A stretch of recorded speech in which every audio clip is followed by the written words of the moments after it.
La gestion de l'autorité par la femme. Oui. Voilà. Qu'est-ce qu'on entend par gestion de l'autorité par la femme? Déjà, commençons par définir l'autorité. Okay. L'autorité, si vous voulez, c'est le pouvoir de commander, le pouvoir de se faire obéir. Comme moi, devant un gourou. Allons-y. C'était juste un exemple, hein, pour que les gens puissent comprendre. C'est pas moi. On va parler de ça hors antenne. Merci, allons-y. Voilà. Donc, c'est ce pouvoir-là. Et aujourd'hui, on est dans un contexte où ce pouvoir n'est pas genré, en fait. Je veux dire que aussi bien les hommes que les femmes sont aujourd'hui en autorité. Tout le problème se trouve dans la gestion de cette autorité-là.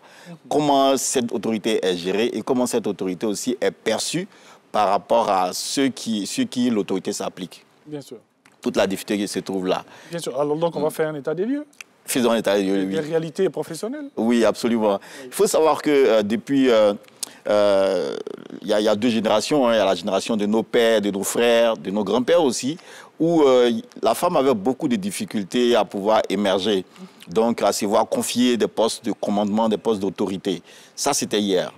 Mais aujourd'hui, on est allé dans les mêmes écoles, on a fréquenté les mêmes cours, on a appris les mêmes choses, donc il n'y a pas de raison que la femme reste en marge de certaines réalités professionnelles. Donc aujourd'hui, elle se voit confier aussi bien des tâches qu'on confie aux hommes que voilà, qu'on confierait aux femmes également.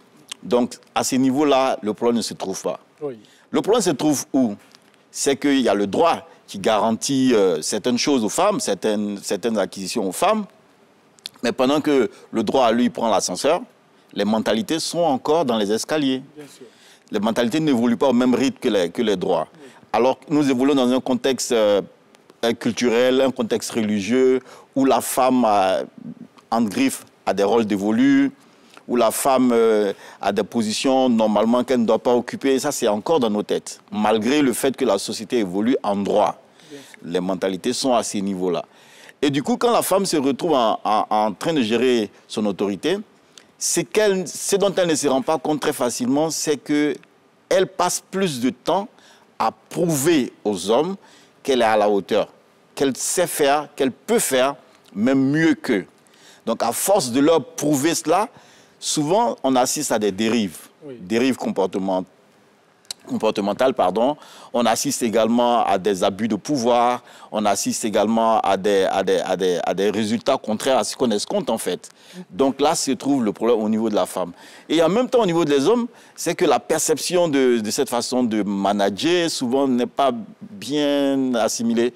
Parce qu'on estime que bon, la femme, elle en fait trop, voilà. Et maintenant qu'elle a le pouvoir, si elle avait le pouvoir entier, on serait tous morts en tant qu'hommes et tout. Donc là, c'est trop la difficulté. Ça, c'est vraiment tel que les choses se passent actuellement. Il y a des études qui ont été faites. Oui. Moi, personnellement, j'interviens dans certaines entreprises et je me rends compte, par exemple, qu'il y a beaucoup de gens qui consultent. Et parmi ces gens qui consultent et qui développent beaucoup de psychopathologies, il y en a beaucoup qui se plaignent, par exemple, de leur relation avec leur N+1, avec leur supérieur hiérarchique immédiat. Et parmi ces gens-là, il y a une très, très forte proportion qui a des difficultés avec le N+1 quand c'est une femme. Bien sûr, pour dire que ce sont des réalités voilà. qui sont bien présentes partout. Partout dans les entreprises, voilà. Les hommes ont du mal à assimiler, si vous voulez, l'autorité de la femme. Et même les femmes aussi ont du mal à assimiler l'autorité des femmes. Parce qu'elles estiment que la femme, en général, elle abuse de son pouvoir, qu'elle en fait trop, qu'elle fait mal, etc.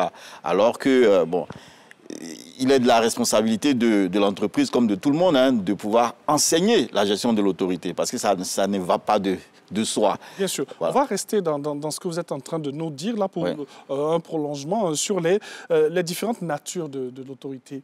Il faut savoir qu'il y a, je peux dire, deux natures majeures. Hein. Oui. Il y a l'autorité qui est conférée.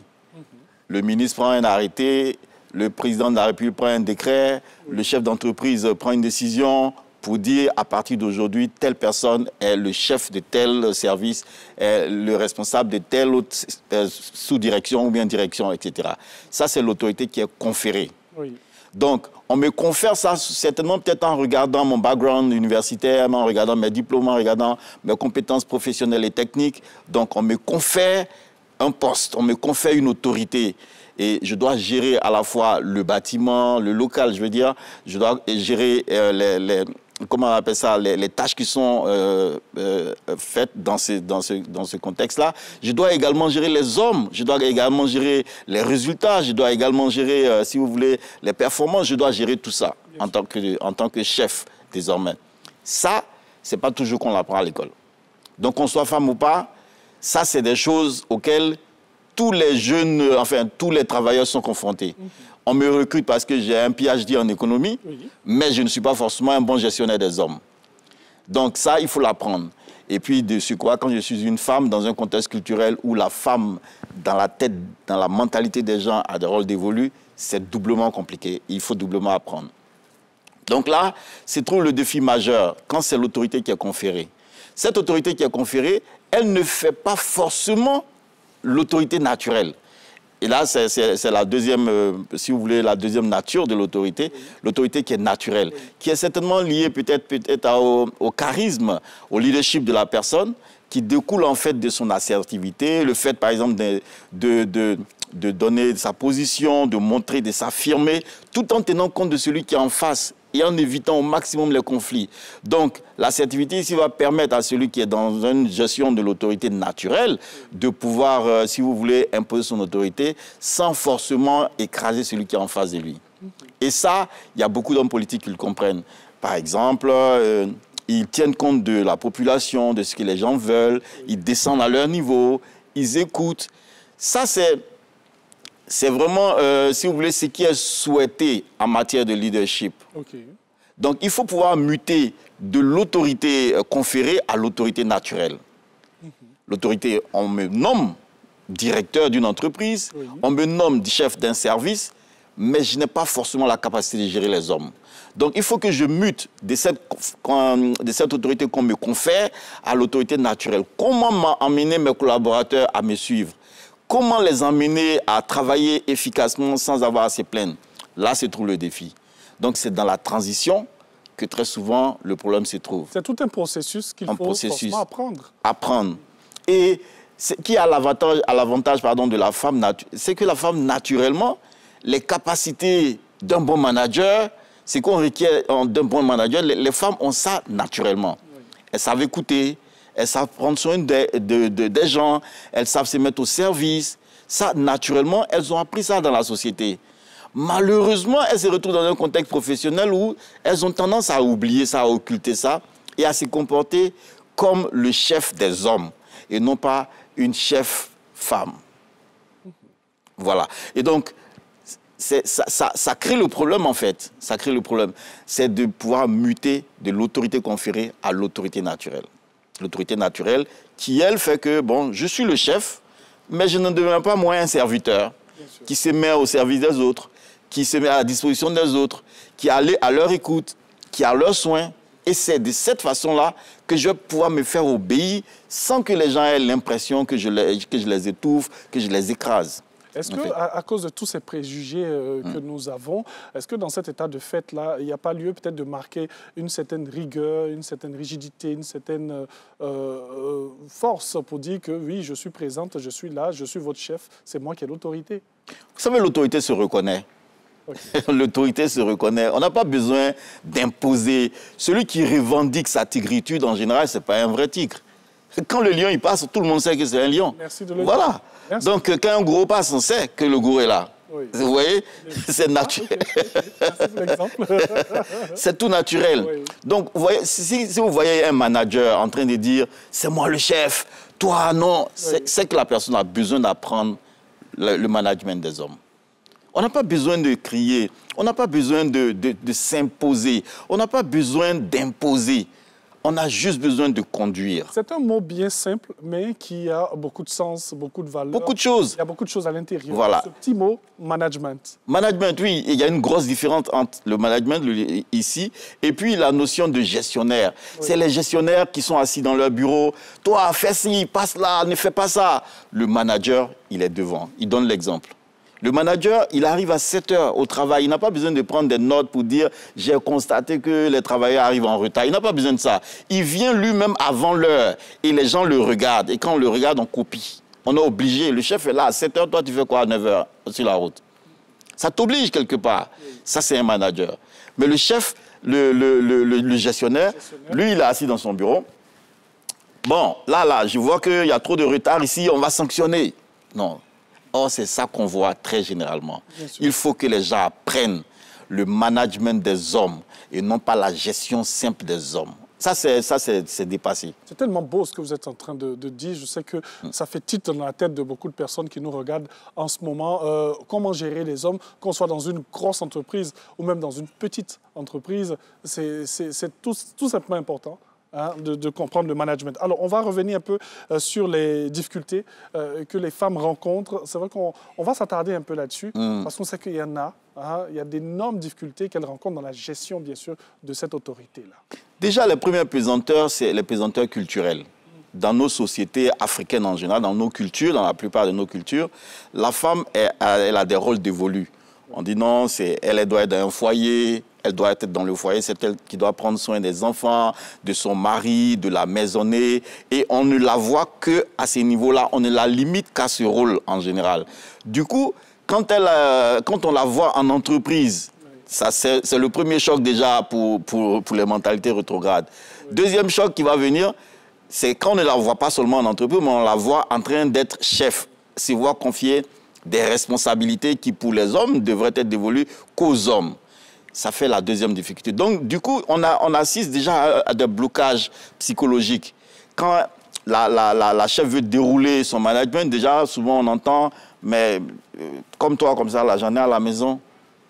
Voilà. Ou bien on voit la chef, elle est jeune, on dit non, mais attends, ma fille. Alors qu'on est dans un contexte où il n'y a pas lieu d'avoir ce genre de comportement. Donc, et puis on a également le regard sexiste et machiste de la société. Vous savez, James Brown disait que la société actuelle dans laquelle nous évoluons est une société des hommes. Il disait « This is the man's world ». Vous voyez, ça c'est une société des hommes. Mais sans la femme, cette société n'a aucun sens. Il a déjà dit. Mais ce n'est pas là mon point ici. Ici, c'est que le fait d'être dans une société où les lois sont conçues par les hommes, les règles sont conçues et très souvent appliquées par les hommes, ça fait que les mentalités n'évoluent pas au même rythme que la loi. C'est ce que je disais tout à l'heure en prenant l'image de la loi qui est dans l'ascenseur, alors que les mentalités sont dans les escaliers. Donc ça, ce sont les pesanteurs qui viennent ici contrarier le leadership naturel de la femme. Mais deuxième problème, la deuxième barrière, ça c'est avec la femme elle-même. Comme je l'ai dit, que ce soit en entreprise ou même dans un foyer, elle passe plus de temps à se comparer à l'autre, aux hommes. Ah non, mais moi je peux faire et assumer. Je peux le faire même mieux qu'un homme, c'est vrai qu'on a la capacité de le faire. Mais est-ce que c'est bon pour notre santé? Est-ce que c'est bon pour nos réalités sociales? Il y a plusieurs aspects à prendre en compte. À prendre en compte. Vous voyez, par exemple, une femme qui va travailler à longueur de journée debout, arrêtée, dans la stature arrêtée, ça, c'est un homme comme une femme peut le faire. Par exemple, dans les métiers de sécurité, ben, si c'est les exigences du métier, on va le faire. Mais est-ce que cette posture arrêtée-là, c'est bon quand la femme devra pouvoir enfanter plus tard? Est-ce que, comme par exemple une femme se retrouve dans un cycle de travail où elle vient à un moment, elle descend, par exemple, elle fait le cycle de la nuit, elle descend le matin, et puis elle doit dormir, se réveiller à 14 heures pour revenir encore, etc. Quand elle travaille dans ces cycles-là, est-ce que vous êtes sûr qu'elle se donne beaucoup de chances de se marier? Parce que les hommes, c'est en journée qu'on les rencontre. Voilà, si elle travaille la nuit, que la journée, elle passe le temps à dormir et puis elle doit retourner au travail. Quand elle retourne au travail dans ces cycles-là, qui s'occupe de sa maison, de son enfant, de son mari, etc. Ça crée des problèmes. Donc, c'est vrai, on a le droit, on peut travailler comme les hommes. Mais si on ne tient pas compte de nos spécificités, on va avoir une vie malheureuse. Bien sûr. C'est de le comprendre. Merci. Dernier point à aborder avant de terminer, bien sûr, cette émission. Les compétences que les femmes devraient utiliser pour réussir à bien gérer l'autorité. C'est les compétences d'une femme. L'écoute active. Oui. L'écoute active, c'est le premier point. Se mettre, deuxièmement, au service d'eux. Au service de sa famille quand elle est à la maison, au service des gens qu'elle dirige quand elle est dans une entreprise. Se mettre au service d'eux ne veut pas dire, si vous voulez devenir l'esclave des gens, non, c'est pas ce que ça veut dire. Ça veut dire prendre soin d'eux. Un chef, il prend soin. Vous voyez, je vais vous donner l'image du berger et de ses bêtes. Le berger, il dort en brousse avec les bêtes. C'est lui qui dévance les bêtes, qui cherche les points de nourriture, les points d'eau. C'est lui qui cherche. Ce ne sont pas les bêtes qui cherchent. Le berger, c'est lui qui entretient les bêtes. Quand les bêtes sont malades, c'est lui qui est là. Quand les bêtes sont en danger, c'est lui qui assure leur sécurité, c'est lui qui les défend. C'est exactement ça qu'un chef doit faire. Et ces compétences-là, si une femme les développe, même que ce soit une femme ou un homme, sa personne sera un bon manager. Mais les femmes, elles ont naturellement ça. Il leur suffit juste de pouvoir travailler ça, développer ça et déployer ça au service des autres. Et tout est gagné.